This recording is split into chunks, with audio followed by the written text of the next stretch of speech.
Got One Things, a Smart Meetings podcast. I'm JT Long, Vice President and Content Director of Smart Meetings, and we are continuing a fascinating conversation with Edward Perotti, who has been filling us in on everything you need to know to be an event strategist, including getting off your butt and just doing it and looking at yourself in the mirror and saying, this is your time.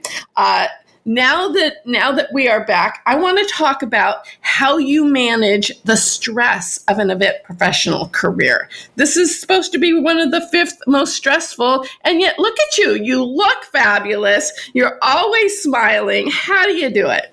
Have a stroke. No, kidding. I could joke about it now. I don't know. After so many decades of doing this, I don't know how I'm dealing with it. You just do. I mean, I navigate with humor. Mm-hmm. We all know nothing is flawless and nothing is perfect, and don't strive for perfection, right? Strive to better yourself, which means every time you better a program, you're bettering yourself, right? Just keep looking at that and moving forward. But at the end of the day, if you look at an event and you don't see any of your professional brand, your ethos in that event, be stressed out. It's taken a long time to get there, but I now fully believe that people will see photos or walk into one of the events that I've designed and know that I did it without me telling them I did it. Because there's a certain style, right? You think about it from a fashion designer perspective. Somebody may want X, Y, and Z dress, but their style needs to be woven into that. They still have to have that voice. So as long as I have my voice, and as long as it's being taken seriously, the only other stress is what I allow to be. Wise words. Those can be hard to implement, but very, very wise words. They are hard to implement, but once again, we're not solving the world problems. Are you sure? We could. Uh-huh. And I won't get on my little soapbox regarding give backs in your events and, how our $7.2 trillion industry, if we all did a give back in the communities around the world in 1 year, that we fundamentally change the world. Did I say that one breath? Yes. Right? There's so much power that we control globally that we could. But let's baby step it, because we need our peers to actually see themselves as value before we start seeing everything else. Because I do believe that would be a direct output of the actual event professional viewing themselves of real value. Is solving world problems. That could be a directive. I agree.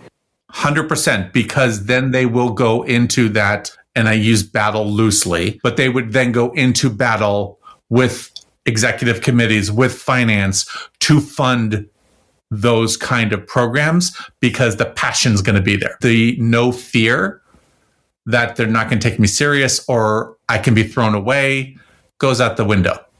Right? I mean, and that's even needs to go out the window. There are so many roles out there that don't worry about it. Be true to yourself, be true to the business, and that's all you can be.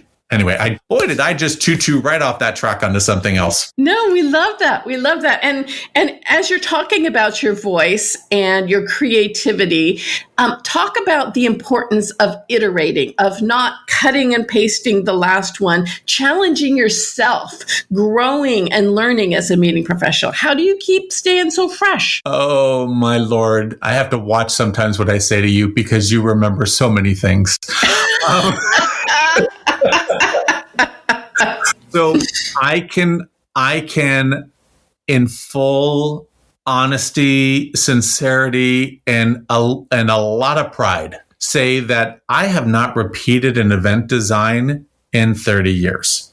There is always some twist on it. I am not, nor will I work with people who, when you say they want to do an XYZ event, will open a file, pull out file 10, and just do it. Every event needs to be tied to the messaging Every event experience needs to be tied to a culture. There needs to be some sort of whatever your corporate color is, red, orange, blue, green thread through all of it. It's not just, we want to have this party, let's do it. Why are we having the party? Okay, the message is this. Well, if the message is this, let's give them experiences then that you can get on stage the next day and say, right? We're talking about this, or we're talking about that. So let's have a food experience that kind of matches those words. Why not? Right? We're talking about healthy living and healthy lifestyles. Well, so let's have an event where it's all the craft mocktails that are all the rage right now. Right? So that to me is just one, how you do it. But for me personally, I find inspiration everywhere. I am a old movie fanatic. I love just the detail that they used to do on the sets and just how the lighting was and how they would just create emotions with that, right? I mean, in old black and white, they were brilliant in how they created moods just with the sets and the lighting. But looking around, I wrote an article once where if somebody wants and hands me like from page 6 and they're like, this is what I want my event to look like. I'm like, no, first off, I didn't do that. So I'm going to tell you right now, I can't give you that. Secondly, I guarantee you that event planner can't give you that either, because that's a moment in time. Mm-hmm. And that is a split second moment in time photo. So then I always go back to them and say, well, what in this picture is talking to you? Is it the colors? Is it the flowers? Is it this, is there a sense that you're getting from that? Is there a feeling that you're getting when you look at this picture? Then we take that and then we run with it. That's the inspiration. It really does. I mean, it's everywhere. It's, if you are not open to what is around you and how you can make that into an event experience, once again, you need to leave. And speaking of that, so as we're talking about inspiration and keeping things fresh, what is the role of bringing in maybe some younger meeting professionals to a team, and how does that change both them and the experience and you? Well, first off, if I could not be in dad mode when I bring somebody younger in, because at this point I think I am in dad mode, but how this next generation wants to meet and gather and experience things is not what we were trained as the older generation. We have a challenge because of our positions of how they were in companies. We have been trained to keep our arms folded, right? It's always, it's always that way, or we've done it this way, or whatever. We really need to just, goes back to what we said before, is just listen. But I'd rather have somebody younger tell me that they don't believe this will work and be able to articulate why, right? I don't want the emotion behind it, but tell me why it's not going to work. And let's figure out a solution. But I also expect the younger generation to know that we actually know how to navigate. We know where the bodies are buried. We know what's been done before, which has failed. Let us help guide you to that point. But in the middle is the answer. And both parties need to realize, Johnny, 1 year into this, is not going to be doing my job in 2 years. He may think he is. Bravo for thinking that. I love the confidence, but not going to happen, dude. I also need to admit my shortcomings in knowledge with them and be able to sit at the table and say, okay, am I completely crazy with this idea, with this fly? It's a balance. It's a total balance, and not worry about what you look like to this group, right? I mean, we preach so much to our speakers about authenticity on stage. Why are we not doing it within our own groups? Me admitting that I don't know something, I don't know everything. I'm going to hire people around me who have the answers. That's what a leader does, and let them fly. I'm also not going to take the credit for that because, the map on my face shows that I probably didn't know the answer to that. But it really comes down to just collaborating, but not being scared of your position. And understanding that, like for us now at this age, in this stage, I keep saying age, we're not that old, but at this stage in our careers, we are the leaders. We may not be the leaders in our org, but we're leaders in the industry. We may not be leaders in the industry, but we're leaders within. We are now that next generation that we all looked at, right? I mean, I had the Marta Haydens. I had all those people to learn from. The Marin Brights. Right? But it just, and now how that generation navigated doesn't 100% work for me.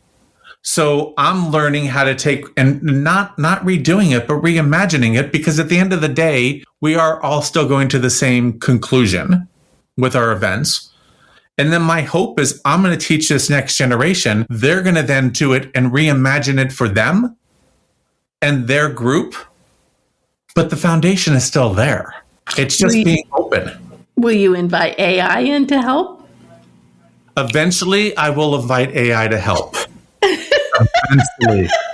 By the time that happens, all the lawsuits and all the testing and everything will be done, and there will only be maybe one or two companies that service us the right way instead of 50 million of them out there that's all pretty shiny, look at me. But no, but see, to me, that is, I do have a little bit of a wall with AI. And one is lack of knowledge, right? And I need to do a lot of homework. But the other part of it is just pure, I am used to doing things a certain way. And I need to let it go. And I need to trust the people I have around me have the event's best interest at heart. Again, very wise, but hard to do. But I have an AI white paper I will send to you because we asked our smart community and they told us. Yes, I want to see that. So to the community out there, educate me, please. So in our last segment, we talked about the one thing that made all the difference in your life and career. So now we're going to ask you, what is the one thing you encourage meeting professionals to do to build a sustainable and fulfilling career in this industry? What's one thing they can do? Know themselves. I'm going to go back to the very beginning. Know themselves. This is not a glamorous job. This is a challenging job. This is a worthwhile job. I saw you pull back when I used the word glamorous. Okay, from the outside, it can be. Yes. Inside, no. Do we get to go and see and experience amazing things? Absolutely. But it is a lot of work. And it is a lot of stress, right? So it really comes down to knowing yourself and really being honest with yourself, because I don't want this to be misinterpreted, but it's going to be by some. But the individuals who do this and do it well, it's a calling, right? And I don't mean that in the religious way, but it is really a calling, because all joking aside, it is truly a dysfunctional job. We are babysitting. We are navigating so many personalities. There is so much that people would perceive to be yucky. We see the good and we see the bad in people. We see them at their best and we see them at their worst. And if you don't wake up, or if you don't go to bed on Sunday night looking forward to Monday morning, forget it. And I say that jokingly, that, wow, we actually get to go to bed on a Sunday night. But it is all about you, right? Where is your heart? Where is your passion? And if it's where it needs to be, then it comes out in your work. We thrive on the challenge of it, right? Oh, completely. And when people don't, those are the individuals that I watch like a hawk. And it really is because why are they doing it? Why are you doing any job if you don't have a passion for it? Right? I go back to the theater analogy. I love what I do because it is theater. With every event, there's a beginning, a middle, and an end. And when it ends, you put it away and you move on to the next show. It's not like this long, drawn-out soap opera that keeps, it's not a telenovela that keeps resurfacing every season on something. They're capsules in time. And how exciting is that we get to actually change everything every time? That there's a rush that comes from just that complete feeling of I don't have redundancy and I don't get bored in my job because it's different every day. Hashtag best job ever. Yes. Thank you, Ed, for your honesty, for your inspiration, and for your passion. Thank you for sharing that all with the Smart Meetings community. We love our time with you. Thank you. I love this, and y'all know how to reach me if you want to get a hold of me. Absolutely. Have a fabulous rest of your week. Bye. Thank you. You too. Smart Meetings, What One Thing was produced by Bright Business Media. Visit smartmeetings.com to subscribe to your daily dose of inspiration.